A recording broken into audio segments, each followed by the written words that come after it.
Yeah, and have All some fun right. with this as well. Cool. Thank you so much for joining me. I'm Nola Simon. I'm the host of the Hybrid Remote Center of Excellence. And joining me today is Nikolas Badminton. He is a chief futurist. You've been working in futures for what, 30 odd years? Yeah, I've been in the professional context since 1996, and really there's been a thread of futures through all of that. At the beginning, it was so to go back a little bit further. 1993, did a degree in applied psychology computing, focused on artificial intelligence, linguistics, organizational change. It's very funny that those three things were what I looked at, considering where we are today with the craziness of Chat GPT and what people are talking about. But basically spent my entire career working in data and building out software solutions, running large teams. And there was always a focus, but that was more like five to 10 years. And in the last sort of 10 years, there's been a direct focus on futures work. So, the intersection of humanity, technology, social change, culture, and a whole number of different things. So that's where I stand today. But yeah, there's always been a thread of futures all the way from very early childhood, actually, when I started to read books about futures thinking and speculations on technology. Yeah, cool. Now, you on this podcast, you own the very nice distinction, and I'm going to hold it up so people Yeah. can see, Facing Our Futures. Nick is the first person to actually send me a copy of his book in advance so I could read it. There you go. There you So go. this is why Yeah, I'd we are like to. doing a video version of this podcast so we can Yeah, get his money's worth. all And good. I wanted to say thank you. It was a very No, interesting book. thank I'm you. fascinated with your approach to storytelling because to me, a lot of this is about challenging worldviews and mindset. And the Right. way that we can do that a lot is storytelling. So could you speak to that? It's interesting. A lot of leaders, executives, venture capitalists, government folks like to talk about the future, but not many of them actually want to invest in creating something that actually provides a longevity to any particular way of working or mindset or whatever. So I bring new thinking to the situation where it's okay, we got to wake up. There's a poverty of imagination in the world. So we've been put in boxes, and I think at 270, 300 years, the Industrial Revolution has beaten that curiosity, that imagination out of the majority of people. We end up getting to work and we're told what to do, or even if we're top of the tree and we're being creative and strategic, it's within boundaries and within boxes. And what we do in futures work is the first thing we do is work out where those boundaries are, and we step over them very firmly and then go exploring into a lot of different areas. And a big part of that is understanding that we have to ignite imagination. We have to think differently.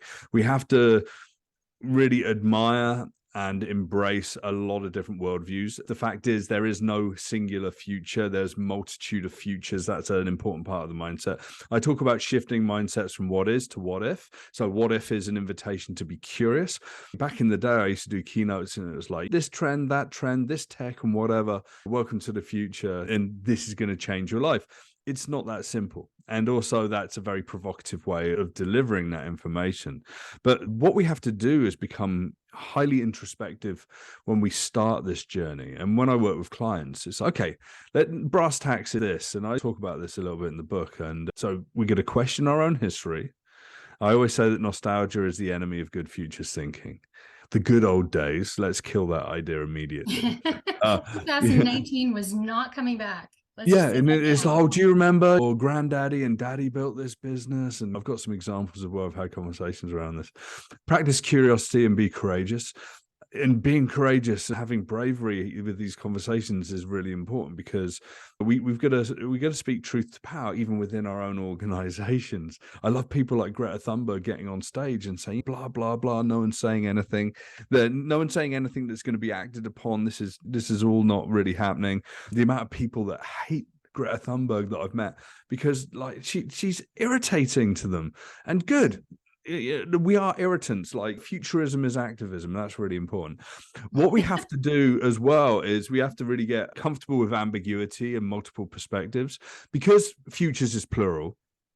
There can be lots of different outcomes of lots of different situations. This is tricky to work through with clients, but ultimately, when you do exercises in a room of 30, 40 people, you end up with dozens and dozens of potential outcomes, potential sort of journeys forward for the company. And they're like, what do we do with this? It's like you explore them, you embrace them, you understand that lots of people are different. I used to work in advertising, and I remember I worked for a very large Canadian telecommunications company. I was a strategist on the agency side working for them. And they said, our ideal customer is the wife and the husband and the daughter and the son. It was homogenous. It was boring. It was uninteresting. And it was like, yeah, we're selling cable TV to these people. And it's like, Christ, like we're so far away from a reality that this is like the death of imagination and the death of good thinking anyway. And this brings me on to the next point. Once you've actually framed the idea of there being multiple perspectives and multiple futures, we actually have to be creative, and we have to be what I say is wildly creative. We have to entertain as many ideas as possible, and we don't discount anything, and there's no such thing as a bad idea. But in doing so, we also need to focus on the non-zero sum game. There don't have to be winners and losers. And this is hard for a lot of companies to understand. The best companies in the world don't try and own you exclusively. They like you to be part of a wider ecosystem. They respect that in your life. And some of the big tech companies understand that. Whilst you might have someone like Amazon that wants you to only shop at Amazon, they know that the overall ecosystem of retail and choice and you being a business person as well as an individual shopper is incredibly important for that rich tapestry. And it's the same for big tech companies, social media companies, and whatever, even though they all try and ensnare you in their terms and conditions as well. So that's some of the ways to help shift mindsets. But again, I talk about shifting from what is to what if at a very simple level, invitation to be curious and invitation to entertain different possibilities as we look forward. And before this podcast started, you posted something on LinkedIn. That's what I was checking earlier. Yeah. You do actually work in themes when you're looking at these stories and imagination and getting people to look at things differently. And those themes are geopolitics, permacrisis, simulation, utopia, and long-termism. Sure. And so that was a particular keynote I did with a long time collaborator in Vancouver. I used to live in Vancouver. I now live in Toronto, and I travel the world doing what I do. Guy called Greg Spivak from Reboot Communications in Victoria, British Columbia. And that was at the Vancouver International Privacy Security Summit. So that was a specific keynote. But I do talk about the big, more like mega trends, all of these things. So the idea that geopolitics and climate change, water, energy, food, resiliency, waste, the circular economy, sustainability, these are all things that I really work with to start with. I don't like to leapfrog over them and say, oh, okay, here's some cool tech, let's plug that in, metaverse this and GPT-4 that and whatever. And I'm not saying that I've not done that in the past, but these days it's like there are bigger problems to deal with. The dynamics of the world are around where the shifting population, economic growth, where the dynamics of who are the power brokers and who are the heavyweights behind them trying to enforce things as well. So the keynotes that I do these days are a lot heavier than they were back in the day, when it might be to a marketing and advertising conferences. Here's 10 technologies that are going to change your industry. Things right back down to grassroots. So thematically, I deal with a number of things. What I do, every single keynote I do is actually custom. So for that particular one, ideas around challenging the idea of utopia, challenging the idea of long-termism, which is the idea of painting a picture of a world that's fantastical, but we're never going to achieve. And just before we started the podcast, you said, oh, I saw you posted something about moonshots are bullshit. And it's interesting, that was from something that I did about 5 years ago, when I realized that we're being fed all of this PR and marketing about the future. Right. Singular, whereas we need to shirk that off and get real about doing things. And unfortunately, we're seeing all of Silicon Valley regressing and literally getting rid of all of their capabilities around deep R&D, around proper futures thinking. Yeah, now's the time where there's a little bit of a battle for the hearts and minds. And now's the time for foresight practitioners to step up and work with people to say, hey, there's a real opportunity here, not only from a profit perspective and a growth perspective, but from a doing the right thing in the world and planning for 10, 20, 30, 50 plus years into our futures. So that's a great question. So if you're a foresight practitioner, how do you find the clients that are actually going to have the openness, that mindset, and the willingness to really shift and adapt to that. So this is what I do, and I can't say that this is the same for everyone. I run a very agile, small organization. I've got an associate group of futurists that I work with. So these are people that know everything from renewable energy to artificial intelligence to urban planning and architecture, a military, a whole bunch of different things. And when a client comes to us, we can build a team and we can go in and work with them, or we can go and do keynotes individually and whatever. But what happens is, without fail in the past 10 years, absolutely all the clients come and find us, and they come to me directly to say, hey, we want to work with you. And that's a good qualification. I don't want to be part of RFPs. I don't want to compete. The only way that I compete against people like McKinsey and whoever is just by taking the work before it even comes to their desk. And that's really important. And bringing rigor. I come from a big consultancy background, come from an advertising background, come from a technology background. So I can slug it out with the best of them. But then there's the qualification, and it's, okay, do you want to explore? Do you want to change? Do you want to do something? And most recently, I was approached to work with a fossil fuel company providing natural gas. And I said, in 20, 30 years, your business is going to be obsolete in its current form. So why don't we do work together? Why don't we imagine a world where what you do today is non-existent in 30 years' time, and what you're going to be like? And that was a big pitch. And the person that I pitched it to in person was like, oh, yeah, we need to do some thinking, but clearly uncomfortable because they're still trying to protect their own business, even though the cracks are starting to show. And took it back to the CEO and senior executives, and they're like, no, we just want to focus on our current plans. And this is the problem, right? That company is likely not going to exist in 30 years' time, or in 15 years' time, they're going to scramble very hard to make up ground that they could have started establishing today. So it's interesting. You know, I've done work with governments. I've done work with large tech companies. I've done work with startups. Startups make changes really quick. At the beginning of COVID, I worked with a startup out of Halifax, and I was working with the CEO, and we went in, we did some exercises, actually prototyped a lot of the exercises and workshops and some of the ideas that I shared in my book with that on that particular engagement. And following that, they looked at their company, they looked at their vision and their brand, they looked at their roadmap, and they changed everything. And they were still fundamental about what they were delivering as a product and a service. It was a technology platform, but the way that it was done, and the people on the board of advisors, and the makeup of the team, and content and promise and everything changed. And the business just is booming today. And it's really interesting. I worked with one of the world's largest tech companies, again, at the beginning of the pandemic. And yeah, they made policy decisions to protect people that were working alone at home remotely, because of the signals that were very clear coming out in the world of the challenges that people have from a mental health perspective, and the dynamics of remote work and how challenging that is, and whatever. There's lots of things that can be done. Typically, we find that there's a champion within these organizations. And if you have that champion and they're senior enough, we can really start to inject new thoughts on how the world might be.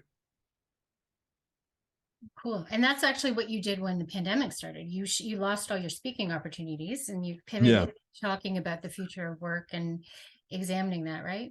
Yeah, at the end of 2019, career was going incredibly well. 3,000 people in the Bellagio in Las Vegas, even in January 2020, Des Moines, Iowa, 2,000 people from inland investment and farming.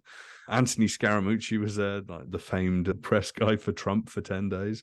But he runs the SALT conference. I was invited to the SALT conference. Everything was gonna be literally ignited, and it all disappeared. I bought a house. My partner was pregnant, and I moved in, and I lost all my work. But what do? Did we see it coming? I don't think I actually saw it coming as ferociously as it did. But what do? You sit down, you do good futures work, and you hunker down, you work out what you need to do, you transform your business, and then you do the work. And I did some really interesting work with the Bank of Canada, big tech companies, small tech companies, farming companies. 2021 was the biggest year I ever had. I didn't do any engagement outside of the studio that I built at home. So it's interesting. Now I'm back on the road. There's pretty much almost no virtual keynotes this year, but it's interesting. Now we're facing a recession. So we're having a different kind of work happening today as well. And it's really fascinating. There's no such thing as tumultuous times to make it a good condition on which to hire a futurist. Right. Yeah, exactly. And that's what you mean by permacrisis, right? Because there's constantly something happening. Yeah. How do you constantly adapt? And that's actually part, like that's underlying the mental health issue, is just people are having to adapt to that constant ambiguity, constant change, and they just don't quite know where to go. And there's resistance. Yeah. And we've ignored a lot of things. So I talk about black elephants in the book. The idea, everyone says black swans and they get it completely wrong. A black swan event is an unknown. It's going to be a tsunami. It's going to be a meteorite. It's going to be an earthquake, something like that. A black elephant is that thing that's always been stood in the room looking at you, and it's going to cause mayhem at some point when it gets up. The momentum behind it mix and the such. So there's always those things. And permacrises was something that's been promoted. I'm not sure if the World Economic Forum is progenitors of the term. I think it was another sort of think tank organization. But permacrises, it's like all of these factors coming together to create a complex situation of chaos and potentially negative outcomes. You've got war, you've got economic shifts, you've got cyber crime, you've got mental health issues, you've got democracy being challenged with misinformation. Put it all in a mixing pot and you've got something very interesting, right? I feel that we've always been living in that world. It's just that today information travels so fast and we're more connected on these platforms than ever that it's been amplified to an nth degree. There was something that you mentioned in the book, which I thought was really interesting. And a lot of it is to do with climate change and climate change boosters. And being in front of a large audience, you're very careful in the data that you present. You pull like US Army, so sources that are bulletproof, they're beyond credible, because that's the only way that you can really counteract that group think that happens in a large group. Could you tell us some stories about that? Yeah, I sure can. So this was in 2019 again, and I did a large conference to a group of about 800 farmers in Alberta. And it's always a rather salty crowd. I actually really love chatting to people in the agriculture industry. I actually really love Albertans and what they do. It's a very tough crowd as well. And farmers are a very tough crowd because it's a really tough situation. We owe everything to farming at scale for the growth of the world, and we continue to owe so much to them. So big love and respect to them. But I did this keynote, and it was the last keynote where I was very much, here's the truth, you got to accept this. Welcome to the future, thanks very much. And a guy stood up at the end and was very negative about the keynote, saying that he couldn't believe half of the information in it and whatever. And I realized that you couldn't present information, throw it in and close the door to the conversation. You had to actually open it up. I actually ended up having a really good conversation with that chap, and we did. And about a week later, I was flying down to New Orleans for my birthday with my partner. And I bought a book at the airport by Rob Hopkins called From What Is to What If. And it changed everything. And it was an invitation to be imaginative and curious. And by just in my keynotes, I have these trends with signals and scenarios. And then I say, yes, but what if the world changed? And people can't shut that down as an invitation. Yeah. And people can come at you and say, yeah, but I don't believe this and I don't believe that. I don't think this is going to change and that's going to change. And then I mobilize sort of my secret weapon. And I say, okay, but what if the world does change? And I say, if you can take every single statement that you just said, just put the word yet at the end of it and rethink through everything, replay everything, because everything's going to change. And it's not necessarily going to change the way that I necessarily think. I speculate on which direction based on the signals that I see. But for you to think that change isn't coming to change your industry, or regulations or whatever aren't coming to make things more tricky, then that's not going to serve you in the long term. I've got some battle scars, and from them, I've learned some ways of framing I think are really important, because you don't want to lose anyone in the room if you're trying to do some work. And you know what? I've been in some incredibly hostile rooms, people that are climate change deniers, which is happening a lot less because it's becoming quite obvious that there's a challenge. People that just don't think that their industry is going to change. And I share stories about companies that made terrible decisions based on the same kind of logic. Is that where fiction helps you? Because you actually write fiction as well, right? Yeah, so the work of Futures is that of scanning for signals, the things that are indicating that the world are going to change, the identification of trends, which is multiple signals coming together, the trends that come out of that, and the effects from that, and looking at scenarios in a future time, maybe 2040, we see these people in these places and in these situations using these systems affected in these positive and negative ways. That's good scenario planning, and that's what I do, and I've written about in the book as well. You start to really explore how things are chopping and changing, but beyond that, we can make things come alive by writing fiction. And I write science fiction with my clients. Some people call it design fiction as well. And what you do is you take the dynamics that you've worked out in scenarios, but you put names and faces to the people in the stories and their interpersonal socioeconomic dynamics, the culture, the community, all of those things. And then you start to play out all of the systems in sort of normal run-of-the-mill daily, weekly, monthly activities, whether it's you're an organization or a family or a community and whatever. And what's important about stories is that they give you a feeling about what those futures could actually be. Now, once we can feel something and we can empathize with someone and we can imagine ourselves there, because when people tell stories to us and it's really good storytelling, we feel that we're there, we're really having an emotional reaction to it. Then you can believe that it's a possible situation and you can start taking things seriously, and you can start to identify the things that matter to you as an individual and you as an organization.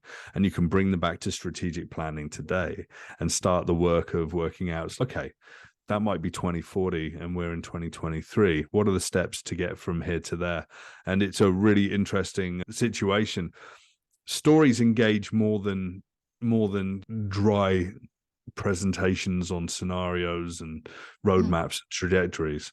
The story makes it come alive, and I actually use it in my keynotes as well. I read stories, especially to very large audiences, because it just makes it all come alive. Yeah, exactly. But you don't shy away from dystopian futures either. It's not like you're painting like a sunny picture of the future. You view it as important to have it, both elements of it, right? Life isn't necessarily convenient or easy. I actually say that futures are terribly inconvenient. It's changing how we're going to be. We can make bad decisions today and we can make good decisions today. In the book, I talk about what a positive future is and what a dystopian future is. Positive is something that's built on accessibility and equality and equity and humanity before technology and all the good stuff. And that's my definition, and I'm sticking to it. The dystopian trajectory is what we live in today. Very few people own the majority of how the world operates and the money within it. We're colonized and put into boxes, and we work in certain ways, trapped in that industrial complex, and we continue to be by these solutions, live a happy life, just pay to play in this life, a lot more than giving someone access and being connected in a community in a more creative, artistic sense as well. So yeah, we have to take it into considerations. We're in constant hype cycles of politicians or leaders in government or leaders in business saying, hey, this is the future, this is what it's going to be, trust us, pay your subscription and we're going to deliver miracles. And you're stuck in a constant cycle that doesn't improve long-term outcomes. Fossil fuels is a great example of that happening for decades. Government and building new infrastructure and a whole bunch of different things is another example of that as well. But we need to put it in a very clear context of what the outcomes are, because there are always negative outcomes. Someone's always going to win, someone's always going to lose, even though we really want everyone to win. Once we can understand that those dynamics, we can start to disrupt the terrible thinking that happens. and start to build businesses in a much better way. Unfortunately, with market demand and shareholders and all these horrible things, we're seeing a world where there's contractions and layoffs and horrible situations because people just want to make more money. They don't actually care about the people that work for them or the progress of humanity. Right now in big tech, we're seeing them like give up the idea of creating a future that is actually open and equity driven to one that's just based on selling more ads to try and sell you more widgets, right?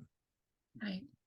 Now, you've actually taken steps into shifting how executives are actually educated. How do you envision that being important? And what's changing, and how are you taking steps to do that? Yeah, so foresight and futures thinking, it's been around for a long time, but it's funny because there's not a lot of organizations that have really embraced it as a capability deep within their organizations. In Facing Our Futures, in the book, I talk about where it came from, how it's gotten to here. Some of the great thinkers that I use as reference points are actually in there. I've interviewed some of them as well. And what's really interesting is that there's studies that have come out that say that you're going to be more profitable and you're going to have much higher growth, like 200% growth, if you're vigilant, if you are future prepared, versus the companies that do not do that. In fact, those are the companies that are on the path to obsolescence, right?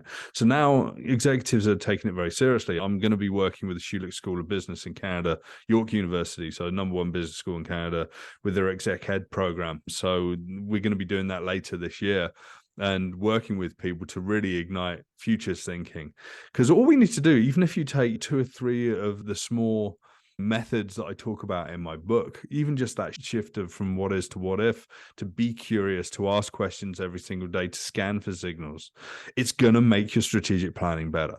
It's going to give you a level of future preparedness that you didn't have before. It's going to have vigilance, and it's going to make your strategic planning, your risk scanning, and your overall brand organizational vision so much more potent and stronger than it has been, that it's kind of a no-brainer these days to actually step up and do this. That's excellent. And people want you to be real. Like, they want you to tell them the truth and be blunt. And that's what you bring to your keynotes and Yeah. you present, right? Does it take Yeah. a certain type of personality? Who responds to that and who doesn't?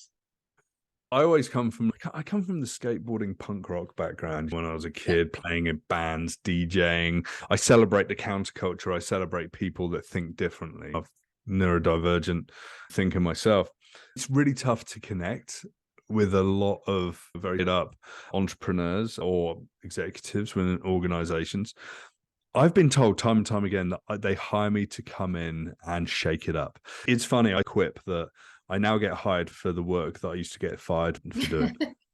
In an ad agency, you don't go in to shake it up. In a big four consultancy, actually, I worked for a company called Capgemini. We used to shake things up, but it was about mission critical systems and data and whatever. Advertising, oof. I actually got laid off from a very large advertising agency for speaking truth about current situations. And that didn't go down so well. I was put on ice and then I was fired 4 months later. And these are the same clients that are approaching me now. And that advertising agency is pretty much obsolete at this point. So go figure. Yeah. There was one time you had posted something about a rock performance in the middle of a forest, and I had asked you about it. You sent me the clip, and I'm like, I don't quite get this. Could you explain that? Yeah. How does art really subvert? Yeah. So what you have to do is you have to take yourself out of the city and the workplace in your home to somewhere different to have a different perspective. The one example I remember this, Nola, that I shared was there's a festival in British Columbia in Canada called Base Coast, and it's in Merritt. It used to be in Squamish. 4,000 people in the forest, and they build these amazing stages, and it's all eco-friendly, and it's all built on renewable energy these days, and people DJ and get together and have a lot of fun in many different ways and talk about important subjects and dance together. It's like that scene in The Matrix where they're all celebrating underground in the cave. That kind of thing I think we need more of in life. And I've always explored the counterculture. I think that people have forgotten that counterculture can exist. We live in this horribly homogenized world of social media memes and TikTok dances, of articles and mindsets of which side are you on. and we've forgotten what it means to really get away and look these things off and say, okay, who am I and where do we go? And now we have an opportunity to do that. I've always wanted to do retreats with executives. I was just going to go there. Like, this needs to be a retreat. So I'm currently in the process of working out buying a property that will be used for retreats with executives. And I joke, and this is an idea I've had for a number of years. It's a retreat. I want to call it advance. And it's a retreat where you advance.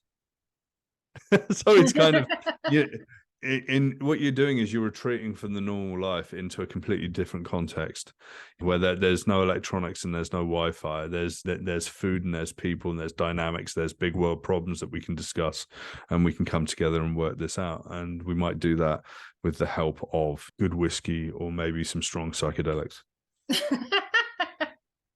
I'm allowed to say that these days, you right? are. Yeah, I'm allowed to say that these days. Honestly, but to be quite honest, when I gave you the floor about attitude, I did expect you to take it a little bit further than there, because I'm like, okay, am I risking my clean rating?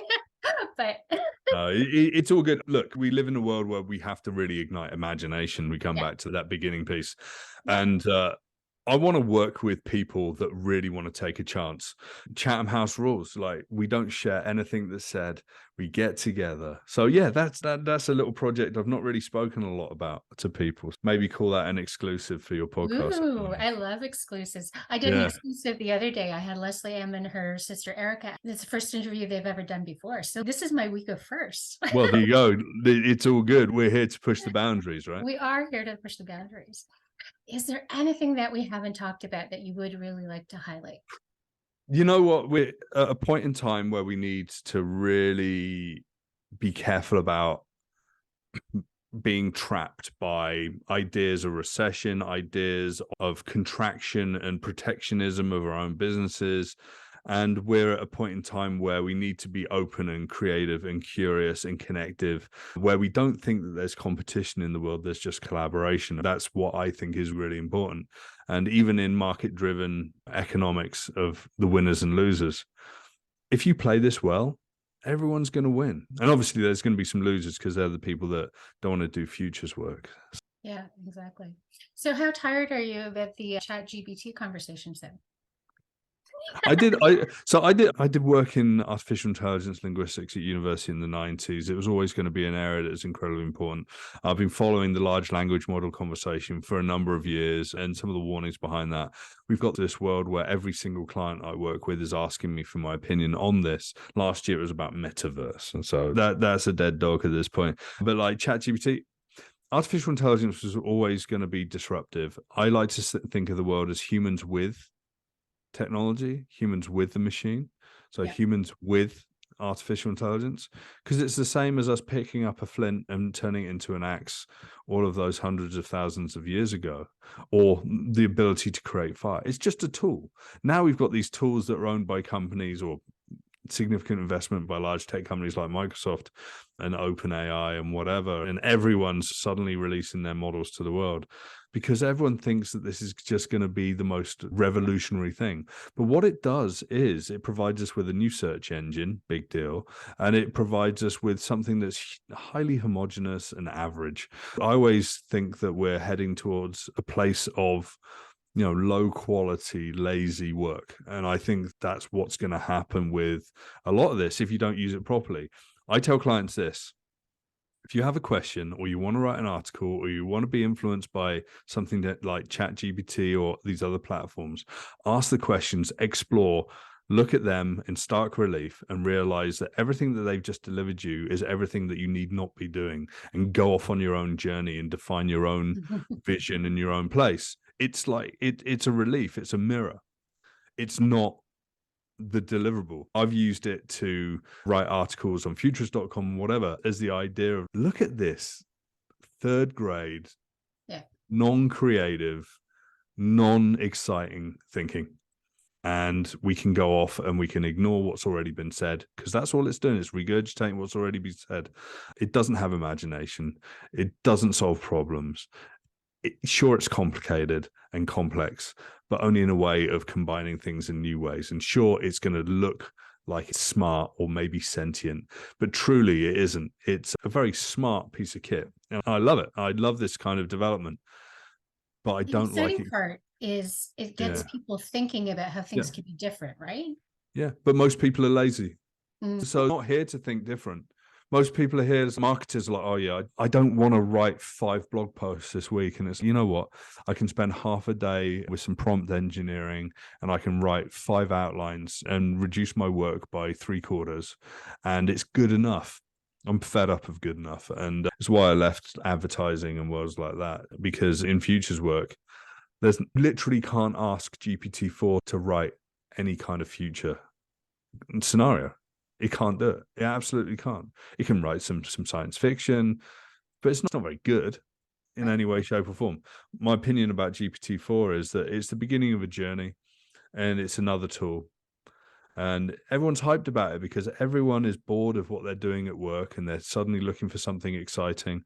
I actually think that in the next six to 12 months, there's going to be a little bit of a reckoning on these platforms and an understanding of what they're really doing in the world and what people can use them for to spread even more misinformation and embed it in society even deeper. Buyer beware. The intelligence communities are definitely looking at this very carefully and wondering how things are going to change. At the same time, criminal enterprises, organized crime, and foreign state actors are looking to basically seed in information that's going to create a poisoned well. Yeah. It's shocking that some of the stuff that I've come across is just so shockingly wrong. And it's just, that's worrisome. And so back in November, December, I used GPT-3 and used ChatGPT at that point to write a 1,500-word article on predictions across a number of different areas. And I specified it out. I was like, cool. And it was very average. It was okay. Some semblance of thought or semblance of reference. And I took the same prompt yesterday. I was like, what does this look like in GPT-4? Absolutely no different at all. So we're being sold something. And whilst all of these people are hyped up out there pumping out content saying, look at this, it can do this, it can build this website from this drawing, whatever. It's just generating more garbage. We got to be careful to use these things. But we're vulnerable and we're gullible. It's my mission to wake people up and say, hey, maybe bear in mind that this is not good work. And I fully respect that universities and schools are saying, no, we're not accepting work from these places because it's obvious that it's garbage that's being pumped out. I'd rather have a kid write something that was flawed and feels human than have a kid just pump something out, some content and play it back that is clearly this homogenous, dead-eyed sort of view of thinking or the satisfaction. GPT-4 talks about passing all of these exams. It's because exams are fundamentally flawed. Read this book, memorize this book, answer these questions. It's fundamentally flawed. It's a robotic process. Of course, the world isn't going to be a good place if people are like that. People that I know that are amazing at exams it's been generally proven that they're not actually good at creative problem solving because it's regurgitation. Yeah, exactly. We see this with the collaborative articles on AI for LinkedIn. Have you Right. come across that? Were you invited to participate with those? No. I saw Reid Hoffman wrote an entire book on AI and I downloaded it and looked through and it's just another PR bump. Hey, look at this, it's cool. And I used it last year on futurist.com, generated thousands and thousands of visits. Yeah. But only so I could hijack the conversation and talk about the implications of such things. Hey, this is another mini hype cycle. It's now receding into Office 365 and other applications, right? And just being useful. And I'm cool with that. Yes. And hopefully it will disappear from LinkedIn. And what's going to come next? Android robotics? I'm not sure. We'll see. Hopefully it just doesn't sneak up on me like Roomba does. Oh, yeah, Roomba. That's another deeper conversation right there. Oh, I hate Roomba. That's existential dread right there for many people. Yeah, exactly. This has been a lovely conversation. So thank you so much. I really appreciate it. And if I will hold it up again, this is my live and in person. Great. Make sure that you read this book. It's a great book. Thank you. So thank you so much. Thanks so much, Nola. It's been a pleasure. All right.